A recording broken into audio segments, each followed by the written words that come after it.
So in this lecture, we will be discussing some terminologies that we will be using throughout this course of statistical physics.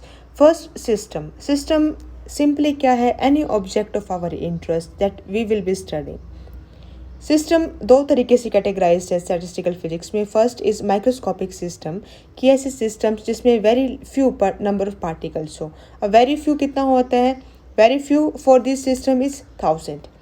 And microscopic system क्या होते हैं? Microscopic systems are the system that contains a very large number of particles. And how much large is large for this microscopic system? Any range that lies in the order of Avogadro's number.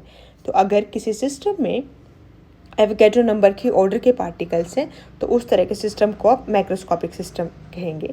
उसके बाद कभी कभी कुछ terms आती हैं जैसे कि trial and events. ये क्या होता है? इवेंट क्या है और ट्रायल क्या है? सबसे पहले हम बात करेंगे ट्रायल की, कि अगर को आप कोई एक्सपेरिमेंट परफॉर्म कर रहे हैं फॉर डाटा कलेक्शन तो उस एक्सपेरिमेंट को आप ट्रायल कहेंगे.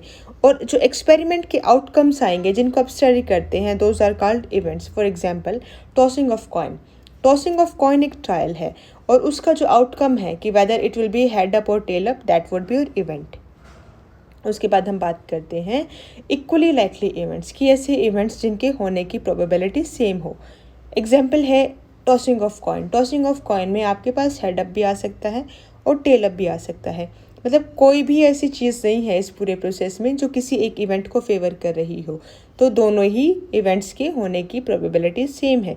तो इस तरह के इवेंट्स को आप बोलते हैं इक्वली लाइकली इवेंट्स.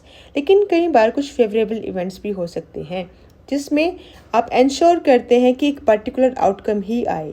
आप किसी एक आउटकम को अनड्यूली फेवर करते हैं. तो अगर आप कॉइन को टॉस कर रहे हैं और आप किसी न किसी तरीके से ये इंश्योर कर रहे हैं से हेड्स अप ही आए, तो इस तरह के इवेंट को आप कहेंगे फेवरेबल इवेंट. उसके बाद म्यूचुअली एक्सक्लूसिव इवेंट, कि अगर occurrence of one rules out the simultaneous occurrence of other.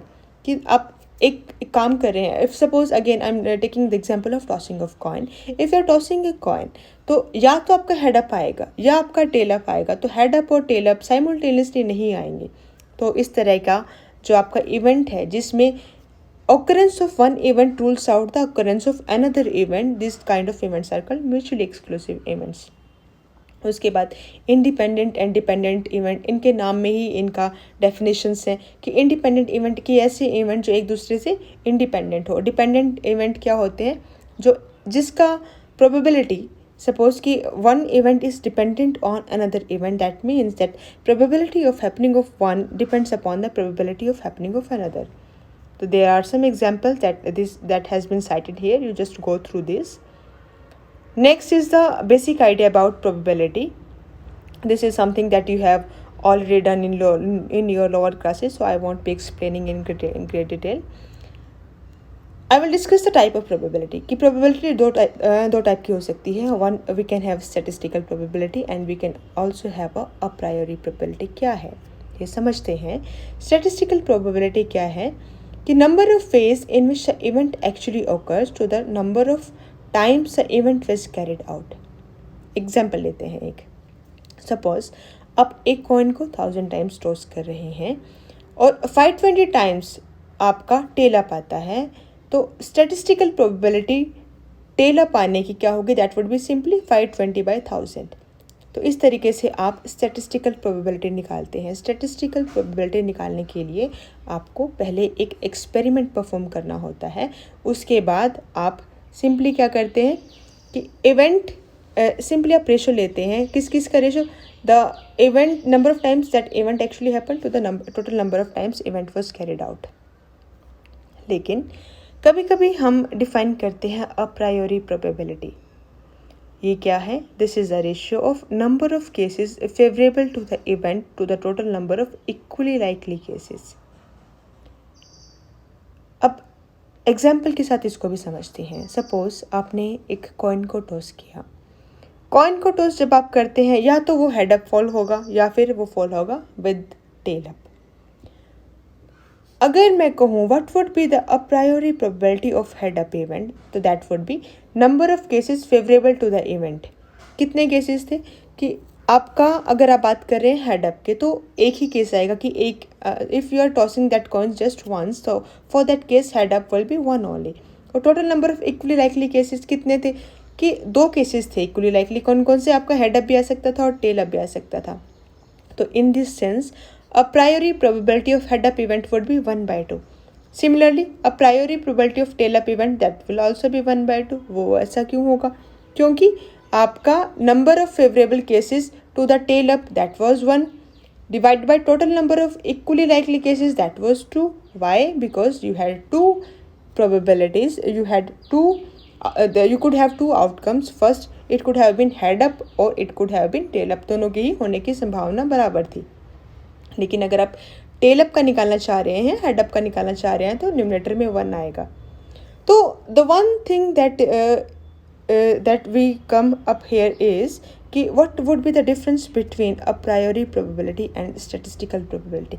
कि आपने अ प्रायोरी प्रोबेबिलिटी को भी डिस्कस किया, आपने स्टैटिस्टिकल प्रोबेबिलिटी को भी डिस्कस किया, लेकिन डिफ्रेंशिएशन तो कुछ खास हुआ नहीं ना। तो the main thing that differentiate between a priori probability and statistical probability is that a priori probability is independent of experiment. जो अ प्रायोरी प्रोबेबिलिटी है आप वो निकालते हैं on the basis of your understanding of that event, on the basis of your common sense. आप अ priori probability को निकालने के लिए कोई एक्सपेरिमेंट परफॉर्म नहीं करते हैं। लेकिन जब भी आप स्टैटिस्टिकल प्रोबेबिलिटी की बात करते हैं तो आप हमेशा किसी एक्सपेरिमेंटल आउटकम के डिस्कशन के बाद ही स्टैटिस्टिकल प्रोबेबिलिटी निकालते हैं।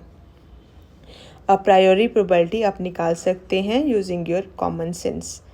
ठीक है, तो मेन डिफरेंस क्या है कि अ प्रायोरी प्रोबेबिलिटी निकालने के लिए आपको एक्सपेरिमेंट परफॉर्म नहीं करना होता, और स्टैटिस्टिकल प्रोबेबिलिटी अगर आप निकालना चाह रहे हैं, अगर आप कहीं पे स्टैटिस्टिकल प्रोबेबिलिटी की बात कर रहे हैं, इसका मतलब है कि आप बात कर रहे हैं किसी एक्सपेरिमेंटल आउटकम की एनालिसिस की। लेकिन क्या कोई रिलेशन एग्जिस्ट करता है स्टैटिस्टिकल प्रोबेबिलिटी और अ प्रायोरी प्रोबेबिलिटी में? हाँ, एक रिलेशन एग्जिस्ट करता है। क्या है वो रिलेशन? अगर आप किसी भी इवेंट को large number of times carry out करते हैं तो उस केस में जो आपका स्टैटिस्टिकल प्रोबेबिलिटी है that tends to be equal to a priori probability. समझते हैं कि अगर आपने 3 केसेस लिए, एक केस में आपने कॉइन को एक बार टॉस किया, दूसरे केस में आपने कॉइन को 500 टाइम्स टॉस किया, और थर्ड केस में आपने उसी कॉइन को 5000 टाइम टॉस किया, तो उसमें आपके पास डिफरेंट नंबर में हैंड अप और टेल अप आए।